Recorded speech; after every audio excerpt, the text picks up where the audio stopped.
It's time for the Freedom in 5 Minutes podcast. Powerful and liberating business strategies you can start in 5 minutes or less. Now, here's your host, Dean Soto. Hey, this is Dean Soto, founder of freedomin5minutes.com and prosulam.com. And we're here again with another Freedom in 5 Minutes podcast episode. Today's topic is this: how to delegate tasks in a workday. That and more coming up.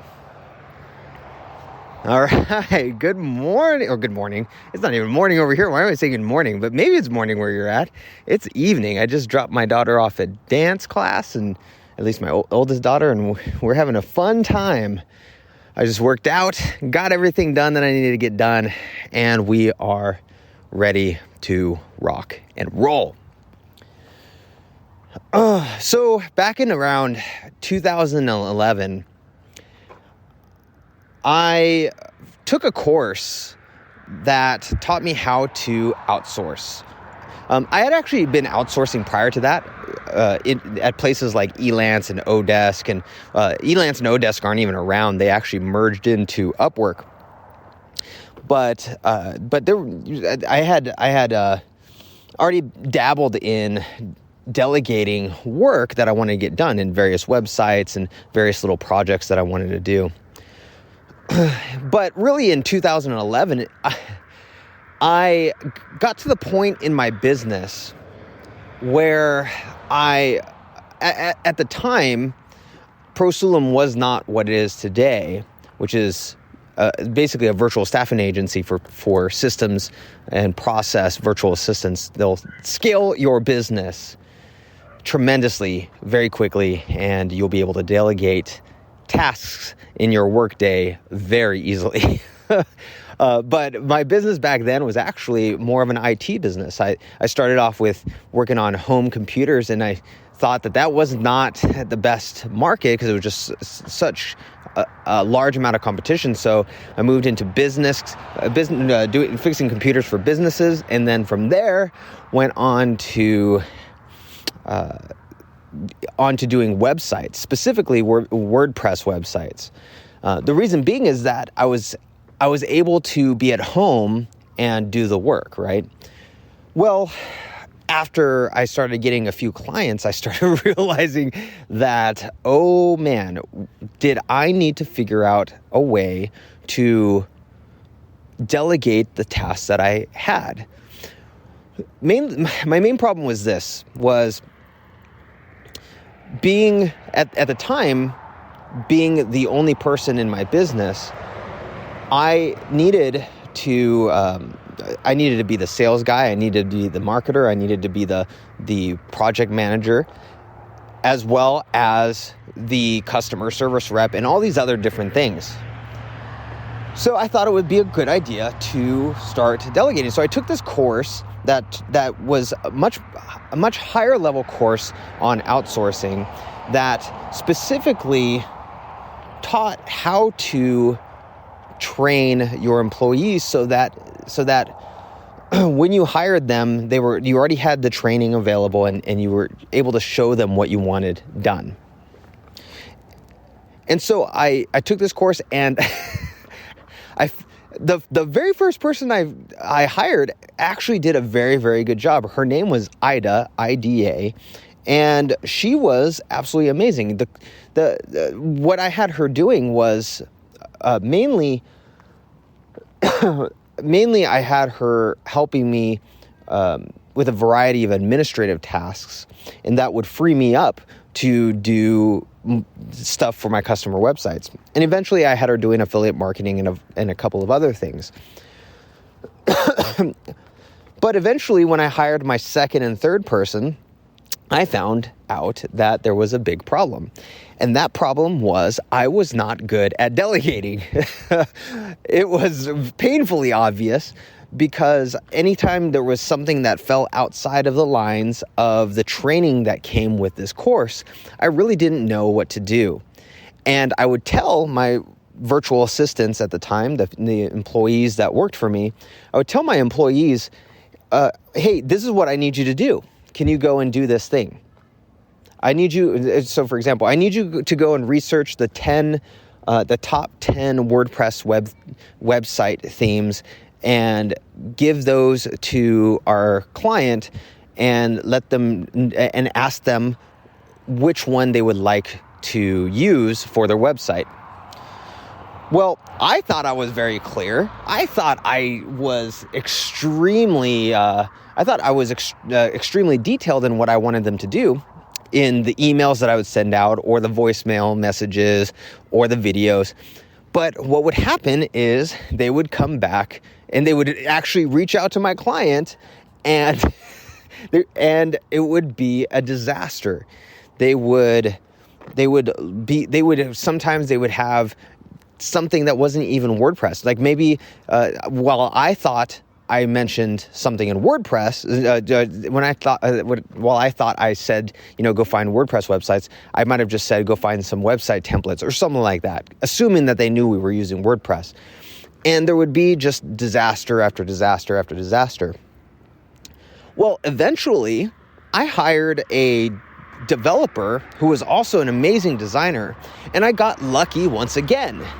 Right? I got lucky and I thought I was the king of delegating because I found this person who understood what I was saying.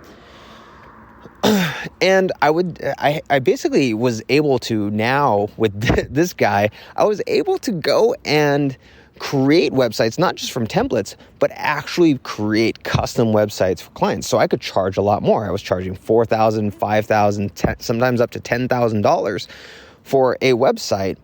And it was because of this awesome person who I would talk to the customer, I would make the sale, and then I would pass the customer off to this person, and he would pretty much handle everything. Well, here I am once again. I'm like, man, gosh, I am so good at teaching my people how to do these things. I can delegate anything in a workday, and I'm just absolutely amazing, right? Well, I hired 2 more developers over time, and they sucked. No, in fact, they didn't suck. I sucked because I did not give them, I could give my initial developer clear instructions, but I could not give these guys the same instructions and then have them go and do it. So this type of thing happened over and over and over again throughout my career. It's for years. And it wasn't until one thing changed that really allowed me to change the way that I delegated to my employees in the workday. And I'm going to tell you what that one thing is in just a second. So all of this time, I had in my head that I was being clear. But what I was finding out was that the certain folks that I found and certain folks that I hired, simply they were able to infer things. They were able to understand things and kind of make decisions on their own and so on and so forth. Well, I really got lucky with those people because they are very, very hard to find. Out of 100 people, you're only going to probably find maybe 5 to 10 people who are like that, right? And so when I stumbled upon these folks, it really was because I really did not have a good hiring practice. I did not have I didn't have a good way of also communicating the tasks that I wanted to do. So why is this important? It's important because when you are delegating, whether it's to employees or to your sons and daughters or even to your wife or husband, it is crucial to be able to give and communicate effectively so that they understand what the end result is going to be, okay? And also what each step is going to be within that thing. So that being said, the most important thing that you can do, start off, and then I'm going to give you a couple of different tips on how to actually start being a better delegator and to be able to delegate tasks in a workday in a way that that will increase your effectiveness by 200 to 300%. Okay. So the very first thing you need to understand, and the very first thing that I recommend, is understand systems. Understand systems. This is number one. This is extremely important. Number one, understand the concept of systems and processes in your business. Okay. So there's a great book out there called Work the System. If you go to workthesystem.com, it's free. I have no affiliation with them whatsoever. But if you sign up for their email list, they give you the book for free. And it is one of those books where I recommend it to everybody because it's a great aha book. It's a great book that gives you it helps rewire your brain to start thinking in systems and processes and seeing the world as a whole bunch of different processes that happen throughout the day. Okay. The way that they implement and they create their systems and processes, their documented systems, is pretty archaic. And I tell everyone, don't do it that way. That's why we have our virtual systems architects at prosylum.com. Literally something that in the book, Work the System, that takes, 5, 10, to sometimes even 20 hours to document, literally can take you 5 to 10 minutes to do with a virtual systems architect. Okay. So number one, that's my big caveat for that book. There's other books out there like Clockwork by Mike Michalowicz, and Built to Sell is another one as well. But these books are great because they help train your brain to see things as systems. So, for example, in early 2020 and back in 2019, my business partner, Paul Tran, and I were invited by WeWork, WeWork, WeWork, the big, huge one of the fastest growing startups, if not the fastest growing startup in the world as of this podcast, invited us to go and do a series of talks on how to systemize your entire business. And in that talk, I share how a lot of the times, how everything that we have, including this phone, or including this computer, or whatever it is. So I'm speaking into this phone as I'm doing this podcast. And the amazing virtual systems architect who's writing this blog post is working on a laptop or on a computer. Thank you so much for doing that, by the way. You are amazing. The computer, the phone, the laptop, the keyboard, all of that is a system. Okay, and in that system, there's a bunch of different processes. But why do we love our iPhone? We love our iPhone because all of the apps work, right? So if you perfect how every single app works. So for example, Instagram, if all of the photos work, if all of the postings works, if all the posting of stories work, your profile, your pictures, everything, if all of that works well, and that works well as an app, then the app as a whole, if all of those little what we call subsystems work correctly, the system as a whole is going to work. Okay. And the same thing is with your car. It's absolutely the same thing when you think of things like your car. If your brakes work, your lights, your engine, and every little piece of the engine, every little part of the motor, all of those things work, the car as a whole is going to work. And so getting your mind wrapped around systems and how, if you work on these little things in your business, for example, how do you intake customers? How do you answer customer service emails? How do you send proposals? How do you do accounting? How do you payroll? It's amazing when people start seeing what they can do with a virtual systems architect, with one of our VSAs, And they have this VSA who's completely a blank slate. They're doing bookkeeping, they're doing payroll, they're doing marketing, they're doing social media marketing, email marketing, they're doing copywriting, they're doing sending proposals out, they're making sales calls, they're doing all of these various things. And it across all departments. And it's because everything's documented step by step and turned into a process. What looked like a skill originally was actually turned into a process, right? So that's number one. Big thing is number one. Learn how to think in systems and processes. Number two, you are the, how do I say it? If something is not understood, you are the problem. Okay. So in Sun Tzu's Art of War, one of the things that he says is that if orders are unclear, the first one to blame is the commander. Okay. The first one to blame is the commander.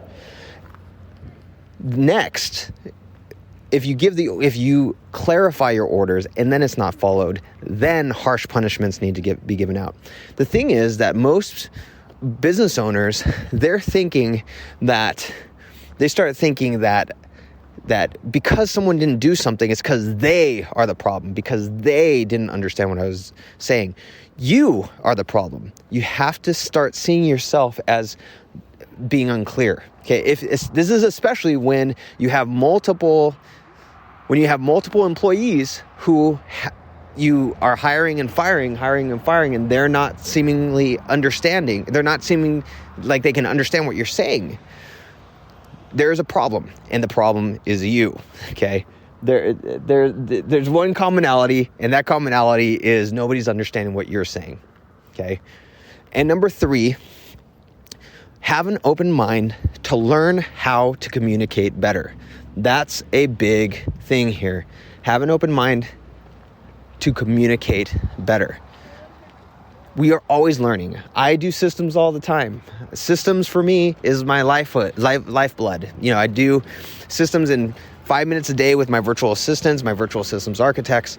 And I can very easily just hop on a video, show how to do something, and boom, a documented system is created, and I never have to do that thing again. And same thing with all of our clients, right? But even with that, I'm always learning better ways. In fact, my virtual systems architects, my core 5 team, they're always giving me suggestions on new things that we can do in our business, new ways that I can communicate. And the biggest thing is to be open to those suggestions. Be open to learning how to do things better, faster, cheaper, and easier. One of the things that a lot of my clients get stuck on is that they're amazed in the very beginning. They're amazed in the very beginning that they can do a video in 5 minutes or 10 minutes, and now they have a document and they never have to do that task ever again because their VSA will do it. They get amazed at that. However, after a while, they're like, "What? I don't want to create a video. I don't want to create a video. I don't want to do that. I don't want to do that." And so one of the suggestions that I always give, and it's funny because it's hard at first, but then they start seeing is, well, since, it's been 6 months, it's been 12 months or whatever since you had your VSA, why don't you just try telling them how to do something? Like you can just say, hey, hey, can you find a better way to do such and such, such and such? And if they find that better way, have them document that better way, right? So you literally just say a couple words out of your mouth, let them go at it, see if they do a good job. And if they do a good job, have them document it. Now it's completely documented and everyone else in the organization can do it, right? So be open, okay? These are very, very important tips that took me years to learn. So these 3 things are absolutely important and have helped my ability to delegate tasks in a workday better than any other way that I've seen anyone else do. So, and I don't feel arrogant saying that. Okay, so my daughter's looking at me like, you arrogant little narcissist. I was just kidding. Did you have a good time at dance? Say yes. Say no. No? I'm going to tell your teacher. All right. So all that being said, if you want to learn how to delegate better in a workday, if you want to learn how to delegate tasks in a workday in a way that is cheaper, easier, faster, and actually helps you to make more money, those 3 tips are absolutely huge. And so all that being said, this is Dean Soto, and I'm going to see you in the next... Oh, yeah, you know what? Before I just go off, go check out prosaloom.com, www.prosaloom.com, or go check out freedomin5minutes.com and see if once you hop on a discovery call, we can see how your business is going. I can give any tips and things like that, and see about getting maybe even a virtual systems architect if it's right for you. But even if it's not, I'm always open to giving some great ideas. So all that being said, it is cold. Let's hop in the truck, my dear, and I will see you in the next Freedom in 5 Minutes podcast episode. Thanks for listening to the Freedom in 5 Minutes podcast. Now, head over to www.freedomin5minutes.com and register for our free masterclass and discover how to start systemizing and automating your entire business 5 minutes at a time. We'll see you next time on the Freedom in 5 Minutes podcast.